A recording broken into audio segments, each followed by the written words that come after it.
I should have ignored that text. Seriously, I almost He's did. been lying because to the us. message sitting on my phone that Tuesday are you night sure? made absolutely no I sense. saw the proof. Jordan, can I come This over? changes It's urgent, everything. please. We I hadn't know. spoken in more than a year. What? Maya Chun and I were barely even friends back in college. We shared a couple of marketing classes, exchanged a few jokes at parties, liked each other's Instagram posts. That was about it. So when her name lit up my phone while I was microwaving leftover pizza in my tiny Portland apartment, my first thought was that she'd texted the wrong person, but something about the word urgent made my stomach tighten.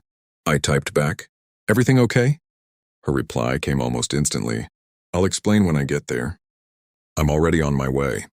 That was the moment I realized something strange was happening, because nobody drives across Portland at 9 p.m. to see a guy they barely know, unless something has gone very wrong. 20 minutes later, there was a knock on my door, and when I opened it, I barely recognized her. The Maya I remembered from college was always composed. Perfect hair, perfect posture, the kind of person who looked like she had her life planned 10 years ahead. The woman standing in my hallway looked nothing like that. Her hair was loose and messy. Her blazer was wrinkled, and her eyes were red like she hadn't slept in days. She stepped inside before I could even say hello, pacing across my tiny living room like someone being chased by invisible ghosts. "Maya, what's going on?" I asked carefully. She stopped, turned toward me, and the fear in her face made my chest tighten. "Jordan," she said quietly, "I need you to pretend to be my boyfriend tomorrow." I blinked. "Wait, what?" She swallowed hard. "Because if you don't," her voice cracked, "my brother is about to steal $3 million from me." And somehow, that wasn't even the craziest part. For a few seconds, I honestly thought she was joking. $3 million? Fake boyfriend? Tomorrow? My brain couldn't even decide which part of that sentence was the most insane. I leaned against the kitchen counter and let out a slow breath. "Maya, you're going to have to rewind a little." She nodded quickly and pulled her phone from her pocket, hands trembling as she unlocked it. "Okay, just look at this." She handed it to me. The screen showed a series of legal documents. Old ones, formal ones, the kind with signatures and official seals. "It's my grandmother's trust," Maya said quietly. I scrolled slowly. $3 million.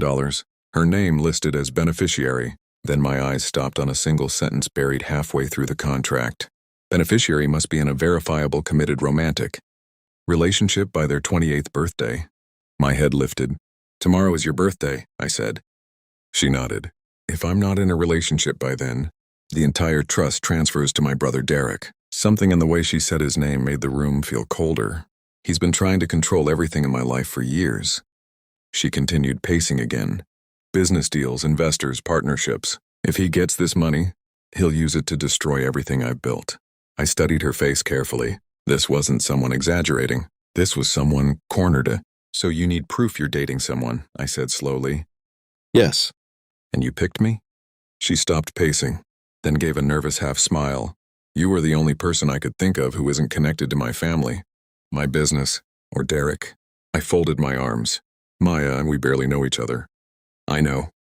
But you want me to pretend to be your boyfriend in front of a trust board tomorrow?" "Yes." Silence stretched between us. Then she said something that made this situation even more dangerous.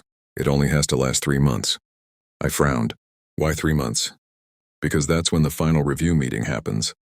She took a small step closer. "After that, we go back to being strangers."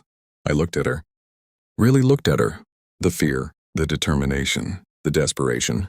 And I realized something unsettling. If I said yes, my quiet little life was about to disappear. I wish I could tell you I said yes immediately, that I was brave, confident, heroic. But the truth? My first instinct was to run. Not physically. I didn't grab my coat or push her out the door, but inside my head alarms were going off.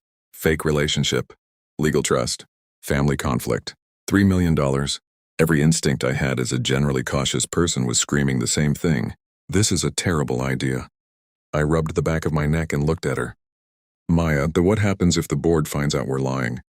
Her jaw tightened. "We won't let them." "That's not exactly comforting." She exhaled slowly and ran a hand through her messy hair. "I know how insane this sounds," she said quietly. "I do, but Derek has spent years trying to sabotage me. He ruined my last partnership by spreading rumors to investors." She paused. "And if he gets this money, he'll never stop." There was something about the way she said that Not dramatic, not exaggerated, just tired, like someone who had been fighting the same battle for a long time. I sat down on the couch and looked at the legal papers again. $3 million. Honestly, the money didn't even register. What caught my attention was the fear in her eyes. You really don't have anyone else? I asked. She shook her head immediately. Everyone I know is connected to my family somehow. Derek would dig into their lives and tear them apart. Then she said something quieter. But you're outside all of that. I laughed softly. Yeah, I'm outside everything. Freelance graphic designer. Tiny apartment. No big social circle. No complicated history. Just a guy who spent most nights working alone with his laptop. Maybe that was exactly why she chose me. She stepped closer, her voice softer now. I'll pay you if you want, she said quickly. For your time, the inconvenience, whatever you think is fair. I shook my head immediately. No. Her eyes widened slightly. No? If I do this, I said slowly, it won't be for money. She looked confused. Then why? I met her gaze. Because if we're doing something this crazy, we do it honestly. She blinked. What does that mean? It means no lying to each other. I leaned forward slightly. And if this situation gets messy, we deal with it together. For a moment, she just stared at me. Then she nodded slowly. Deal. We shook hands. Her palm was cold. Mine was probably just as nervous. Then she said the sentence that made my heart start pounding. Okay, she said. So tomorrow night, you're meeting my family's trust board. The next evening, I stood in front of my bathroom mirror, trying to tie a tie I barely remembered how to wear. My hands were shaking. Not dramatically, just enough that I had to redo the knot 3 times. Because somewhere across Portland, a group of wealthy strangers was about to decide whether my fake relationship with Maya Chun was real enough to protect $3 million, and somehow I was the boyfriend. I checked my phone. A message from Maya had arrived a few minutes earlier. I'm outside. My stomach flipped. When I stepped out of my apartment building, I almost didn't recognize her. The exhausted, panicked woman from the night before was gone. Maya stood beside her car looking calm, elegant, completely composed. Her dark blue dress fit perfectly. Her hair was styled neatly over one shoulder. Her makeup hid every trace of stress. If I hadn't seen her pacing in my living room the night before, I would have believed she had everything under control. She opened the passenger door. Ready? She asked. I laughed nervously. Not even a little. For a moment, the corner of her mouth lifted. Good, she said. Because neither am I. During the drive downtown, she handed me a thick folder. Our story, she explained. I flipped it open. It was terrifyingly detailed. How we supposedly met at a mutual friend's birthday in January. Our first coffee date. The slow start of a quiet relationship. Even small things, like the park we supposedly walked through one Sunday afternoon. You thought of everything, I said.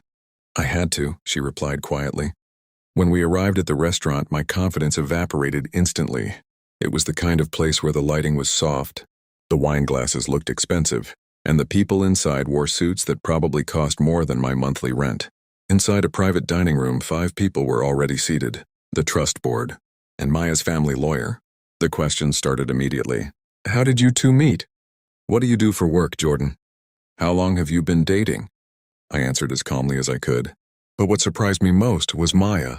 She didn't just support the story, she lived inside it. Her hand resting lightly on my arm, a quiet laugh when I finished a sentence, a soft glance that felt almost real. For a moment, even I forgot we were pretending, until the lawyer cleared his throat. Maya, he said carefully, there's something you should know. The room went very still. Your brother Derek has filed a formal challenge. My stomach dropped.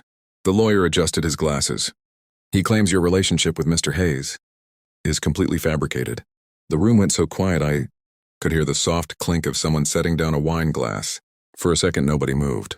Then Maya slowly straightened in her chair. Of course he did, she said calmly. But I felt the tension in her hand where it rested lightly on my arm. The lawyer, Richard, I remembered from the folder, folded his hands on the table. Your brother hired a private investigator. My stomach tightened. And, Maya asked. Richard sighed. They're claiming your relationship began suspiciously close to your birthday. Derek believes the arrangement was created, specifically to satisfy the trust condition. That word hit me like a punch. Arrangement. Like we were actors. Like everything we'd just done in this room meant nothing. One of the board members leaned forward slightly. Mr. Hayes, she said kindly, can you tell us how serious your relationship with Maya is? The question hung in the air. I glanced at Maya. Her face was calm, but her eyes, they were searching mine, and for a strange moment I realized something unsettling. I didn't want them to think she was alone in this. So I answered honestly, as serious as something new can be, I said. We didn't plan this relationship around a trust fund. I paused, but I care about her. The words surprised even me, because they were mostly true. Maya's fingers tightened slightly around my sleeve. The board members exchanged looks, but Richard wasn't finished. There's another issue, he said. Maya turned toward him slowly. What issue? Richard took a breath. Derek claims that if this relationship is real, there should be a visible history. He looked directly at us. Photos, messages, witnesses, social proof. My chest sank, because Maya and I had exactly none of that. No shared vacations, no old selfies, no text threads stretching back months. Nothing, just a story we memorized in a car 15 minutes earlier. The board chair spoke gently. We're not making a decision tonight. Relief flickered in my chest, but it vanished instantly when she continued. You have 3 months before the final review. 3 months, then she added the sentence that changed everything. During that time, we will require ongoing evidence that this relationship is genuine. On the drive home, Maya didn't speak for several minutes. Her knuckles were white on the steering wheel. Finally, she said something very quietly. Jordan, we have a problem. I swallowed. What kind of problem? She glanced at me. The kind where we probably need to start living together. I thought she was joking. I actually laughed. Not a confident laugh, more like the kind of laugh you make when your brain refuses to process what it just heard. Living together, I said. Maya didn't laugh back. She kept her eyes on the road. Yes. That single word settled in the car like heavy fog. I stared out the window at the blurred Portland streetlights passing by. Just 2 days ago, my biggest worry had been a difficult logo design for a coffee shop. Now I was apparently moving in with a woman I barely knew, to convince a board of wealthy strangers that we were in love. This is escalating fast, I muttered. Maya finally glanced at me. I know. Her voice wasn't defensive, just tired. If we keep separate apartments, Derek's investigator will notice. Couples who've supposedly been dating for months don't live completely separate lives. I rubbed my face slowly. And if we don't? He'll prove the relationship is fake. She pulled the car into the underground garage of her building and turned off the engine. The silence inside the car felt heavier than the dinner had. Then she looked at me. Really looked at me. I'm sorry, Jordan. That caught me off guard. You didn't sign up for this level of chaos. I shrugged. I mean, technically I kind of did. A small smile touched her lips, but it didn't reach her eyes. I'll understand if you walk away. For a moment, neither of us spoke. And that's when something strange happened. Because I realized something about Maya that I hadn't noticed before. Under all that confidence, under the strategy and determination, she was terrified. Not of losing money, of losing control of her own life. And suddenly the choice didn't feel like a business deal anymore. It felt personal. I sighed. Well, I said slowly, if we're going to convince people we're dating. She looked up. We should probably start acting like it. Her eyebrows lifted slightly. What does that mean? I reached for the car door. It means, I said, show me my new apartment. For the first time that night, Maya smiled for real.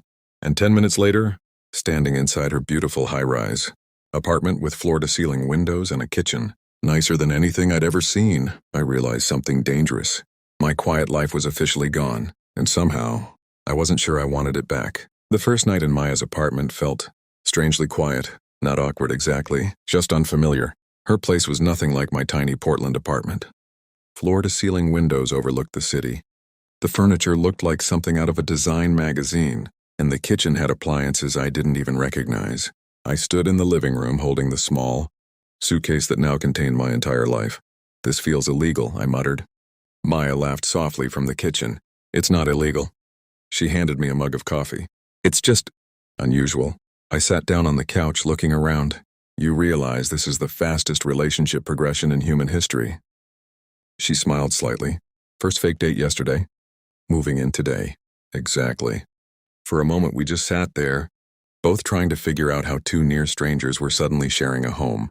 Then Maya leaned forward, serious again. We need photos. I blinked. Photos? Yes. She opened her laptop and turned the screen toward me. Social media. Couples posts. Vacation pictures. Tagged locations. If Derek hired a private investigator, she explained, they'll check our online history. And we don't have one. Exactly. She sighed. We need to create it. That evening, we walked through a nearby park while Maya casually held her phone out for selfies. On a bench, at a coffee shop, walking past a bookstore, every photo carefully framed to look natural.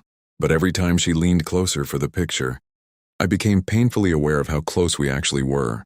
Her shoulder brushing mine, her soft laugh when a photo came out blurry, the faint scent of her perfume when she leaned in again. At one point she glanced at the photo we'd just taken and smiled. This one actually looks real. I looked at the screen. We were sitting on a park bench, her head tilted slightly toward mine, my arm resting casually behind her. And the strangest thing was, it didn't look fake at all. It looked like two people who actually liked each other. Careful, I said quietly. She looked up. Why? Because if we keep doing this... My voice trailed off. Her eyes searched mine. Doing what? I hesitated, then said the one thought I hadn't wanted to admit. We might start forgetting we're pretending.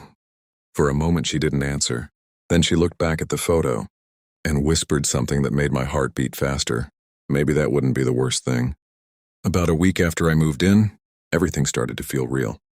Not the fake relationship. Ass! Mornings became strangely comfortable.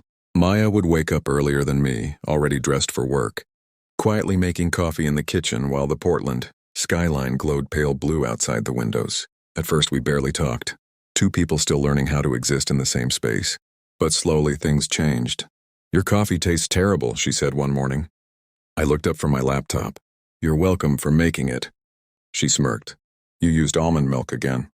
You bought almond milk. That doesn't mean you have to use it. The conversation was ridiculous, but somehow it made the apartment feel less like a strategy and more like a home. Then Derek struck again. It happened late one night. I was finishing a project for my biggest client when my screen suddenly froze, then went black. My stomach dropped. Every file I'd been working on for weeks gone. I restarted the laptop. Nothing. Corrupted system. Wiped storage. Jordan. Maya called from the living room when she heard me swear under my breath. When I told her what happened, her expression changed instantly. Cold. Focused. Show me. 10 minutes later, she sat beside me, scrolling through error logs. Then she leaned back slowly. That wasn't random. My chest tightened. What do you mean? She turned the laptop toward me. Malware code. Remote access markers. Unauthorized entry. Derek, she said quietly. The word hung in the air like poison. He hacked your system? Yes. I ran my hands through my hair. My client deadline is tomorrow. I just lost everything. Maya was silent for a moment. Then she did something unexpected. She reached over and squeezed my hand. We'll fix it. Her voice was calm, certain. I promise. I looked at her, at the quiet determination in her eyes, and suddenly I realized something terrifying. This wasn't just about protecting her trust fund anymore. Derek wasn't trying to disprove our relationship. He was trying to break us, and for the first time since this whole mess began, I felt something else rising inside me. Not fear, anger. Because hurting Maya was one thing. But now he had dragged me into the fight, and I wasn't walking away. Not anymore. 2 nights after the laptop crash, Maya and I were sitting on the couch surrounded by documents, photos and empty coffee cups. Our fake relationship had turned into a full-time operation. Every detail mattered now. Screenshots, timestamps, emails, anything that could prove Derek had been manipulating things behind the scenes. But somewhere between organizing evidence and planning our next move, something else kept happening. We kept talking, not about the trust, not about Derek, about her Dallas ring. You know, Maya said quietly, staring at the city lights outside the window. Before this, I didn't really trust anyone. I looked over at her. Not even friends? She shook her head. People like my brother make trust feel dangerous. Her voice softened. But you showed up for me. I let out a small laugh. Technically, you showed up at my apartment. True. She smiled faintly. Then her expression grew more serious. Jordan, can I ask you something? My stomach tightened a little. Sure. She hesitated, then spoke carefully. Do you ever feel like this stopped being pretend a while ago? The question landed somewhere deep in my chest. Because the truth, I had been trying very hard not to think about that. But it was getting harder every day, especially at night when we talked for hours. Or when she fell asleep on the couch beside me, or when she looked at me like she was trying to understand, something she hadn't planned for. I leaned back against the couch. Yeah, I admitted quietly. Sometimes I forget we're acting. Her eyes lifted slowly. Really? Yeah. I exhaled slowly. And that scares me a little. Why? Because in 3 days the board review happens. I looked at her. And after that, the deal ends. For a moment neither of us spoke. Then Maya did something unexpected. She shifted closer on the couch, close enough that I could feel the warmth of her shoulder against mine. Her voice dropped to almost a whisper. What if I don't want it to end? My heart skipped. Maya.